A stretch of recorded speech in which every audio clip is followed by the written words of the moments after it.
Biomas, de acordo com clima, fauna e flora. A biodiversidade do planeta sugere adaptações a diferentes ambientes. A distribuição geográfica das espécies pelo planeta ao longo do tempo está intimamente ligada a fatores climáticos e ao movimento dos continentes. A biosfera é a camada da Terra onde existe vida, desde camadas superiores da atmosfera, camada de ar, passando pela litosfera, camada de terra, até as profundezas do oceano, a hidrosfera, camada de água. Ambientes diferentes com características específicas relacionadas ao clima, cobertura vegetal, diversidade de animais e tipo de solo, onde os seres vivos interagem entre si e com os fatores abióticos, caracterizam um ecossistema. Aquáticos ou terrestres podem ser pequenos como uma poça d'água ou grandes como um deserto, onde ocorre fluxo de matéria e energia. Num ecossistema, os seres vivos são os fatores bióticos. Os fatores abióticos são ambientais, como relevo, tipo de solo, quantidade de chuva, variações de temperatura, luminosidade e intensidade dos ventos. Grandes áreas do planeta que apresentam clima bem definido com flora, diversidade vegetal, e fauna, diversidade animal, bem características, e condições ambientais próprias, como altitude, tipo de solo, alagamentos e queimadas, formado por um conjunto de ecossistemas, chamamos de biomas. Então, prof, ambiente e ecossistema é a mesma coisa? Não! Ambiente é o lugar que apresenta um conjunto de condições que atuam sobre os organismos vivos, como solo, água, luz, temperatura. Os seres vivos, por sua vez, podem alterar essas condições. Já ecossistema é o conjunto de relações que ocorrem entre os fatores bióticos e abióticos em uma dada região. E mais, ecologia também tem outro significado. É a área da biologia que estuda as relações entre os seres vivos e as relações deles com os ambientes em que vivem. O ambiente é definido pelo clima, condições do tempo que variam ao longo do ano em determinado local. Distribuídos pelo planeta e influenciados por vários fatores, podem ser quentes, equatorial, tropical, desértico, temperado, mediterrâneo, subtropical, oceânico, continental, ou frios, polar ou de altitude. São fatores climáticos a latitude, que tem a ver com a incidência de raios solares, a altitude, o ar rarefeito é mais frio, a continentalidade e a maritimidade, relacionadas à umidade do ar, o relevo que interfere na circulação do ar, as massas de ar fria ou quente, as correntes marítimas fria ou quente, a vegetação que interfere na umidade e na retenção de calor e a urbanização, diretamente ligada com a poluição, que interferem diretamente nos elementos climáticos. Os elementos climáticos são temperatura, radiação, pressão e umidade, que são grandezas atmosféricas. Clima é diferente de tempo. Tempo é o estado atmosférico no momento presente, estudado pela meteorologia, e pode ser úmido ou seco, chuvoso, nublado ou ensolarado, frio ou quente, com neve ou com vento. Os biomas do mundo. Na biosfera, dividimos os ecossistemas em 3 tipos principais. Terrestres, conhecidos como epinociclo, representam 28% do total. Marinhos ou talassociclo cobrem 3/4 da superfície do globo. E de água doce ou liminociclo, representando 2,5% dos ecossistemas aquáticos. De acordo com seu clima e sua fauna e flora típicas, Os biomas terrestres são classificados em calota polar, alpino, tundra, taiga, floresta temperada, floresta mediterrânea, floresta tropical, campos, savana e deserto. Observe no mapa a localização desses biomas. O clima influencia diretamente no tipo de fauna e flora, que, por sua vez, interferem no clima. Por isso, ecossistemas são o resultado da interação entre eles. Observe. Apesar de os biomas serem mostrados com fronteiras nítidas, eles não são uniformes, pois se constituem em um conjunto de ecossistemas. No limite entre eles, existe uma região de transição, com fauna e flora mistas, podendo apresentar espécies novas bem adaptadas, conhecida como região ecótono. Na sequência, estudaremos alguns biomas. Epinociclo. No bioma polar, a temperatura média mensal em todos os meses é abaixo de 0 graus Celsius. É uma região de ventos intensos e que ficam cobertas de gelo o ano todo, de grandes amplitudes térmicas, podendo variar de menos 10 graus Celsius no verão até menos 87 graus Celsius no inverno. Existem dias no inverno que o sol não nasce e no verão em que ele não se põe. Adaptações ao frio, como pelos espessos, penas impermeáveis, manutenção da temperatura, endotermia e gordura corporal são comuns na fauna. Já a flora é inexistente. De formato circular, encontrado nas duas regiões situadas nas extremidades do eixo do planeta. Por causa do aquecimento global, as calotas polares estão diminuindo, derretendo. No período de verão, de regiões de clima polar, onde o gelo derrete, surge a tundra.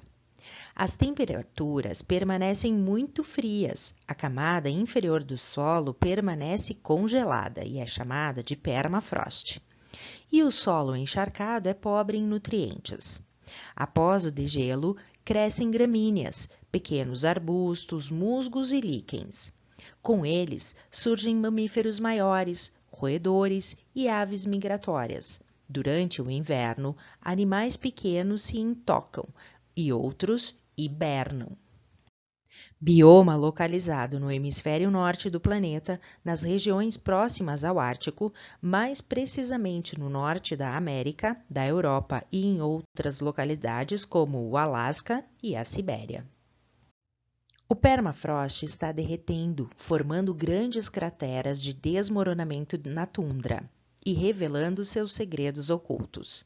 Além de fósseis do Pleistoceno, o degelo está liberando grandes emissões de carbono e metano, mercúrio tóxico, vírus e bactérias causadores de doenças antigas. O bioma taiga é de clima frio, verões curtos e invernos longos, temperaturas negativas e precipitação de neve. O solo é pobre em nutrientes.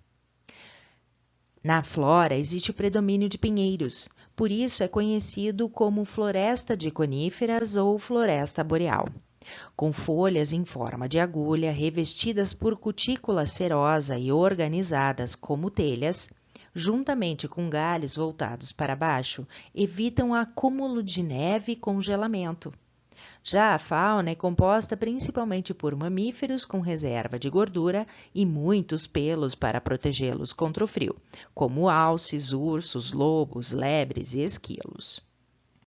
Localizada em regiões do Alasca, do Canadá, da Europa e da Ásia, com mais de 12 milhões de quilômetros quadrados, a floresta taiga tem 3 vezes o tamanho da floresta amazônica e sozinha representa quase 29% da cobertura florestal do planeta. Mas está morrendo pela poluição e aquecimento global, exploração da indústria e incêndios. Estações do ano bem definidas e chuvas bem distribuídas ao longo do ano caracterizam bioma floresta temperada. Com verão quente e úmido e inverno frio com dias curtos, pouca luminosidade e ocorrência de neve, seu solo é rico em nutrientes. A vegetação é adaptada à variação de temperatura, composta por herbáceas, musgos e grandes árvores caducifólias, isto é, cujas folhas perdem a pigmentação e caem no outono, importante para reduzir o gasto energético da planta e garantir a sobrevivência. As raízes são profundas por causa do fenômeno seca fisiológica, quando a água congelada no solo não pode ser absorvida, dificultando a realização da fotossíntese. No verão, a fauna é rica em mamíferos, aves e insetos, mas durante o inverno, esses animais hibernam ou migram para as regiões mais quentes. Predominante no hemisfério norte, encontrada no centro da Europa, sul da Austrália, Chile, leste da Ásia, principalmente na Coreia, no Japão e algumas partes da China e no leste dos Estados Unidos. Próximo ao oceano, o índice pluviométrico aumenta e a floresta passa a ser composta por árvores enormes, como as sequoias, que não perdem mais suas folhas, portanto, perennifólias. Devastadas pela agricultura, comércio de madeira e exploração mineral, além dos prejuízos pelas mudanças climáticas, já se contabiliza a redução das espécies animais nativas em 50%. O bioma floresta tropical caracteriza-se por clima quente e úmido, de temperaturas elevadas entre 21 e 32 graus Celsius, e grande quantidade de chuva ao longo do ano. O solo é bastante úmido, rico em nutrientes, resultado da decomposição rápida de folhas e animais mortos. No entanto, é raso. A disponibilidade de água e luz solar torna o bioma com a maior biodiversidade. As plantas crescem todo o ano. A copa das grandes árvores se toca, formando um teto. Logo abaixo encontramos diferentes níveis de cobertura, que chamamos de estratos, o que vai reduzindo a luminosidade no seu interior. Por isso, encontramos muitas espécies de plantas epífitas e com folhas largas. A farta oferta de alimento eleva o número de animais, desde insetos até mamíferos. Já as chuvas favorecem os anfíbios. Encontrados na África, Ásia e na América Central e do Sul. 2/3 das florestas tropicais do mundo foram degradadas ou destruídas. O desmatamento, as queimadas e as mudanças climáticas são as principais causas. Encontrados em regiões tropicais e temperadas, com períodos de seca no inverno e verão úmido, os biomas campos podem ser classificados como pradaria, de clima temperado ou subtropical, estepe, de clima semiárido, ou savana, de clima tropical. As plantas predominantes são as gramíneas, algumas herbáceas e arbustos, e árvores esparsas. A fauna é composta por muitos herbívoros, roedores, lobos, raposas e insetos. Nas savanas, encontramos animais endêmicos, isto é, espécies encontradas somente nessas áreas. Na africana, são elefantes, zebras, girafas, rinocerontes. Na brasileira, lobos-guarás, onças, veados, emas. As savanas estão localizadas na América do Sul, África, Oceania e Ásia. As pradarias são encontradas nos Estados Unidos, Canadá, sul do Brasil, Argentina e Uruguai. Já os estepes, na Europa, na América, na Ásia Central e na África. A agropecuária, desmatamento e queimadas estão extinguindo espécies endêmicas e tornando biomas, campos, em desertos. Deserto caracteriza-se por ser ambiente de baixo índice de chuvas e desprovido de rios. Desertos quentes apresentam temperaturas extremamente elevadas durante o dia, acima de 50 graus Celsius, e baixas durante a noite, abaixo de 0 graus Celsius, de solo arenoso constituído por erosão eólica. Observe que as regiões polares são consideradas desertos frios. De vegetação rara, onde predominam xerófitas, isto é, adaptadas ao ambiente árido, que podem apresentar raízes especiais, caule com tecido de reserva de água, folhas pequenas, onde as cactáceas e suculentas são as mais conhecidas, mas espécies de arbustos e palmeiras são observadas. Os animais apresentam pele espessa, coloração mais clara e hábitos noturnos, incluem camelos, serpentes, roedores, lagartos. Os animais vivem escondidos ou próximos a oásis, que são essas regiões férteis pela presença de água. Algumas espécies obtêm água apenas do alimento que consomem. Encontrados em todos os continentes, especialmente em região equatorial e de latitude média, entre 30 e 50 graus norte ou sul, onde circulam massas de ar quente e sem umidade. O Saara é o maior deserto quente do mundo e o segundo maior deserto do planeta em extensão, perdendo apenas para o deserto gelado da Antártida. Além da importância econômica pela exploração de petróleo, toneladas de poeiras deixam os desertos da África, cruzam o Oceano Atlântico e alcançam a América do Norte, o Caribe e a América do Sul, onde impactam na saúde dos habitantes e na fertilidade do solo. Na região amazônica, compensa a falta de nutrientes como o fósforo. Os ecossistemas aquáticos são diferenciados pela composição química de água salgada, marinhos, talassociclo, ou de água doce, dulcícola ou liminociclo. A vida aquática depende diretamente da disponibilidade e intensidade de luz no ambiente, necessária para a realização da fotossíntese pelos seres autótrofos produtores, que representam a base da cadeia alimentar. Os principais seres aquáticos clorofilados são as algas, uni- ou pluricelulares, mais algumas bactérias fotossintetizantes e plantas que habitam as águas do planeta. A maior parte da matéria orgânica comida é produzida pelos seres microscópicos que formam o fitoplâncton, assim como a maior porcentagem de gás oxigênio que compõe a atmosfera. A intensidade de luz diminui com a profundidade, uma vez que parte dela é refletida pela superfície, parte absorvida pela água na forma de calor e parte absorvida pelos autótrofos. A região aquática iluminada é conhecida por zona fótica ou eufótica e vai da superfície até 200 metros de profundidade. Habitat de produtores e de muitos consumidores, seres heterótrofos que se alimentam de produtores ou consumidores menores, como invertebrados e peixes. Por isso, zona de maior biodiversidade nesses ambientes.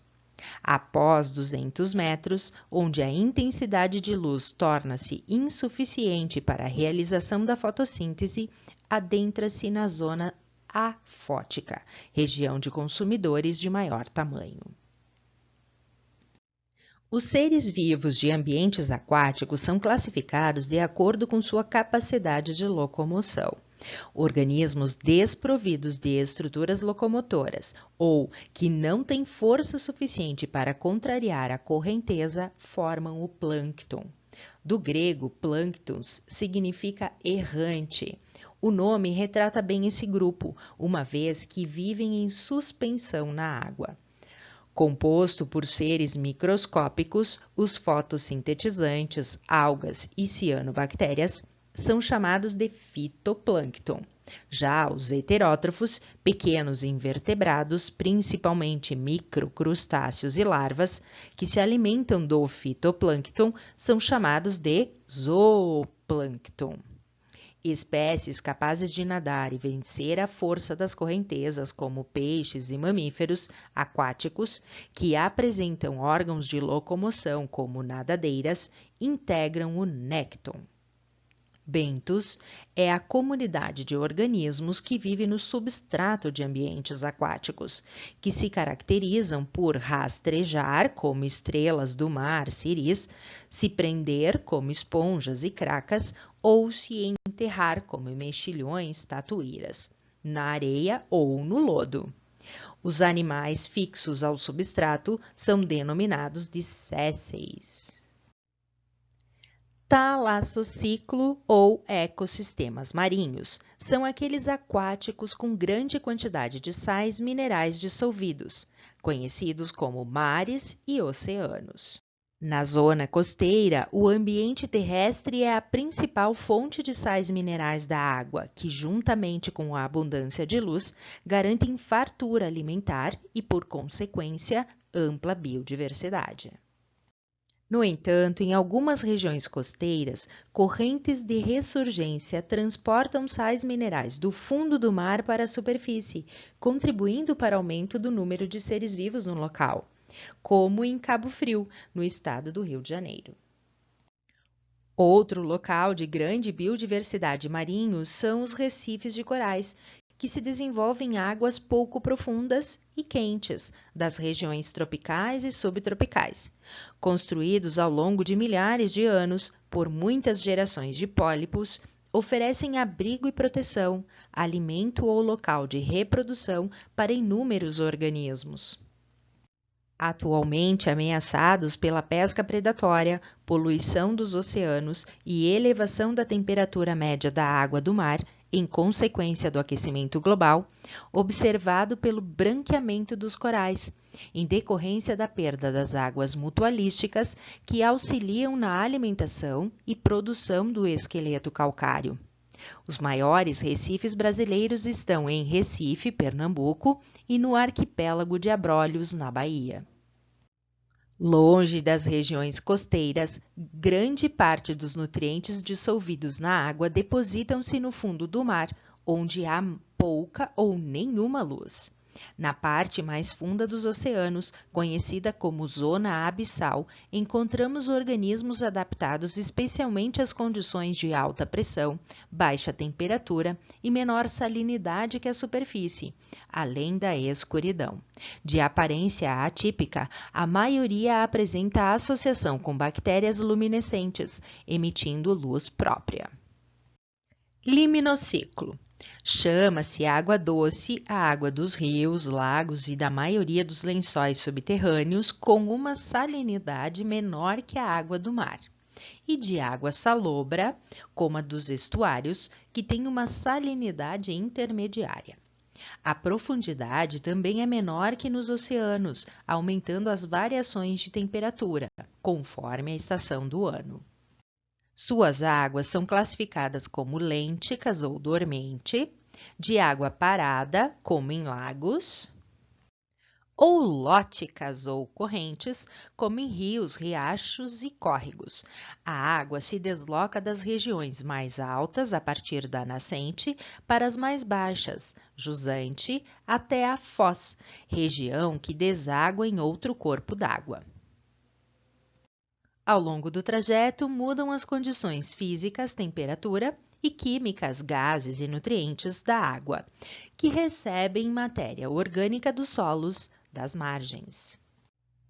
Próximo às margens de águas rasas de lagos, plantas aquáticas como água-pés e flor de lótus atuam como produtores, juntamente com o fitoplâncton. Muitos insetos ficam sobre pedras, voam sobre as águas ou nadam, fazendo parte da cadeia alimentar.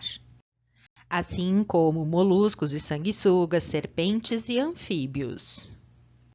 Répteis, aves e mamíferos podem se alimentar de seres aquáticos. Nas águas mais profundas e frias, a biodiversidade diminui e a maioria dos seres são decompositores ou detritívoros.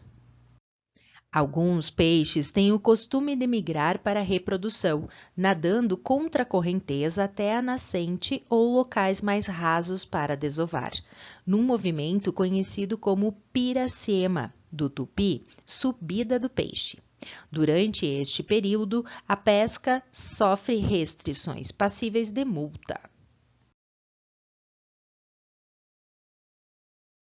O equilíbrio de ecossistemas aquáticos é ameaçado pela pesca predatória, que reduz drasticamente o número de indivíduos das populações, pelo despejo de material tóxico e ou não biodegradável, que se acumulam e concentram ao longo da cadeia alimentar, por vazamento de petróleo e derivados, comuns em transportes aquáticos, que interferem na respiração e mobilidade dos seres aquáticos e os intoxica. Pela poluição do ar que provoca a chuva ácida, que altera o pH do meio, interferindo na produção de matéria orgânica. Pelo excesso de gás carbônico no ar, que ao se misturar com a água forma ácido carbônico, que corrói estruturas constituídas por cálcio, como conchas de moluscos e carapaças de corais. Pela mudança do curso de rios e construção de barreiras. Pela drenagem de água para abastecer cidades e agricultura. Pela destruição da mata ciliar. Criamos metodologia para contabilizar o consumo de recursos naturais da população humana, ao que chamamos de pegada ecológica.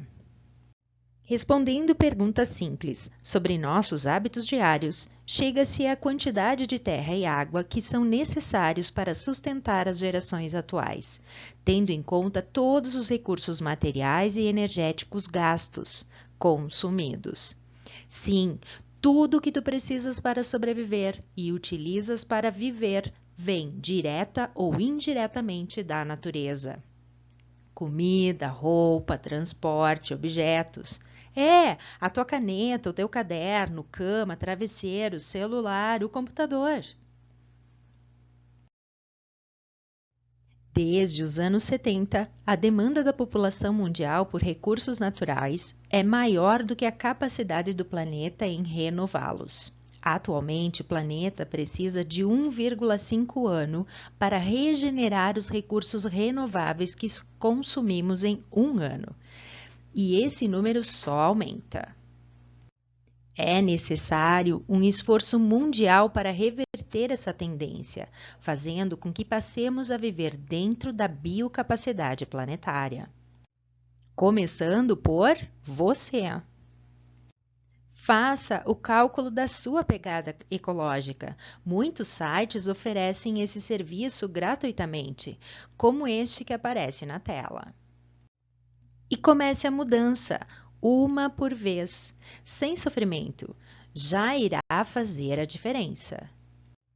O planeta agradece. Até a próxima!